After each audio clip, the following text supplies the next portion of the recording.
Welcome to Smart Talk. I'm Scott LaMar, broadcasting from my home studio. Want to move on to November 19th, 1863, Abraham Lincoln's Gettysburg Address.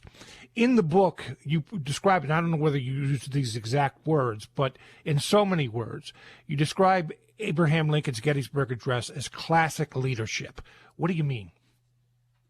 What I mean by that in terms of classic leadership is a leader determining a particular moment whereby he or she needs to convey a strategic vision, or in Lincoln's case, a revised strategic vision to the organization. We can think about revising the vision, the direction for our organization all we want to, but then we have to figure out when is the right moment to communicate that.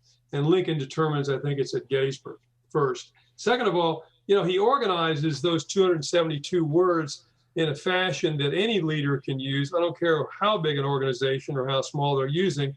They can organize their thinking when they're talking to their team about the vision for their organization. It really is broken down into three parts. Where we've been 77 years ago. Where are we right now? Met on the battlefield of this great war. Where are we going? We're going to a new birth of freedom.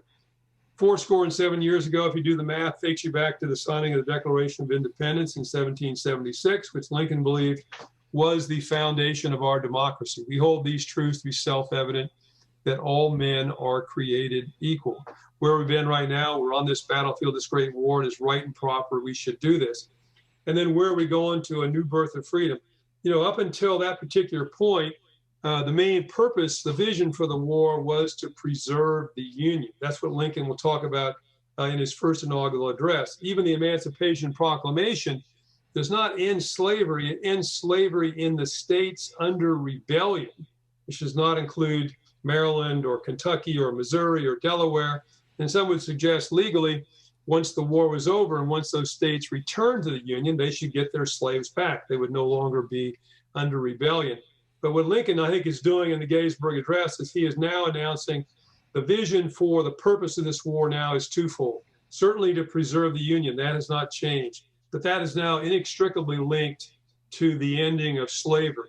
And you'll see him carry that on into the election of 1864 on a plank of ending slavery as something he will run on, which many of his advisors would argue with him throughout 1864 is a losing proposition. But he insists on it until he's reelected. And of course, then we have the 13th Amendment in the spring of 1865, which formally ends slavery in the United States. We achieve that vision of a new birth of freedom.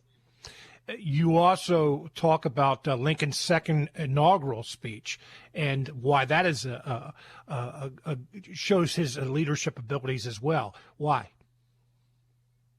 Well, because when you go to the second inaugural, it's March of 1865. They had inaugurations in March back in those days. Obviously, it's done on the steps of the Capitol. There's a huge crowd present. If you think about that for a moment, just reflect on the fact that probably every person in that crowd at that time, because of the terrible war, 600,000 plus Americans have died. Everybody in the crowd probably had lost a son, a father, a brother, an uncle, a friend in the fighting, or had one that was grievously wounded in the process. They knew they were winning the war. Things are going pretty well around Richmond. Sherman has already been to Atlanta, been to the coast, and is heading north. So they're winning the war. There's no two ways about it.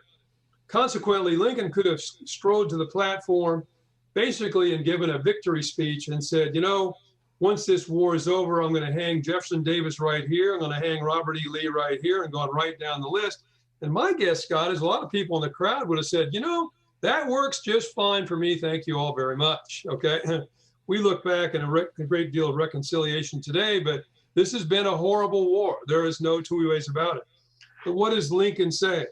Lincoln says, with malice towards none, with charity towards all, let's bind up the nation's wounds. He talks about bringing the nation back together, back to that vision of preserving the Union. He talks about the end of slavery, but preserving the Union is what he is all about, talking about a vision of hope and optimism moving to the future.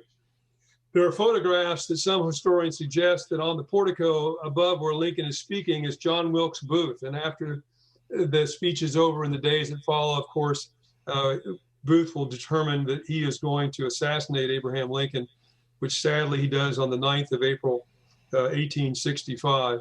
And as a consequence, that vision that Lincoln articulated is not fully realized, we all know, until we get into the 1960s and even today in the civil rights movement. We're almost out of time, Colonel. I want to thank you very much for being with us today. We're getting a few calls about what's happening today. In fact, let me just ask you one. I know you have been critical. You've written op-eds critical of President Trump. We have a listener wants to know, I'm interested in your guest thoughts on the current changes in civilian Department of Defense leadership. Well, I find it very, very worrisome, Scott. Before I do that, I want to do one thing real quickly, and that is do a great shout out to all veterans. I should have said at the onset, Scott, what an enormous honor it is to speak to you and to this group of people on the radio on Veterans Day. So a shout out to all those veterans. I find it very worrisome, frankly. Mr. Esper, who was Secretary of Defense, the number 3 and the number 4 in the Department of Defense have now been removed and replaced. We're seeing a wholesome changeover in the civilian leadership of the Department of Defense at a critical moment. Presidential transitions are difficult times. There's always a concern that one of our adversaries might take advantage of this moment of transition to take advantage of it. No matter what transition you talk about, that is always a concern. Certainly this one, when we've had a very controversial election in many, many ways. One could only imagine, it seems to me, there would be 3 reasons why in these last 60 to 70 days, it seems to be the last 60 to 70 days of the Trump administration, you'd replace these people. Either one, that you found they had committed malfeasance or they were totally incompetent. There's no evidence of that to my knowledge. Number 2, you're being vindictive. You believe they have not fully supported or been as outspoken as they should be in being loyal to you, particularly over issues such as this use of the Insurrection Act and deploying federal troops against demonstrators, which Mr. Esper did oppose the president on. And that, to me, would be very worrisome because it does seem to be the case. And the only third reason that you would make this particular decision in the waning days of your administration is if you were thinking or planning on doing something that you were confident these particular senior officials would oppose. So you're putting people who are extremely loyal to you first and perhaps the nation second to affect that. That to me would be completely irresponsible.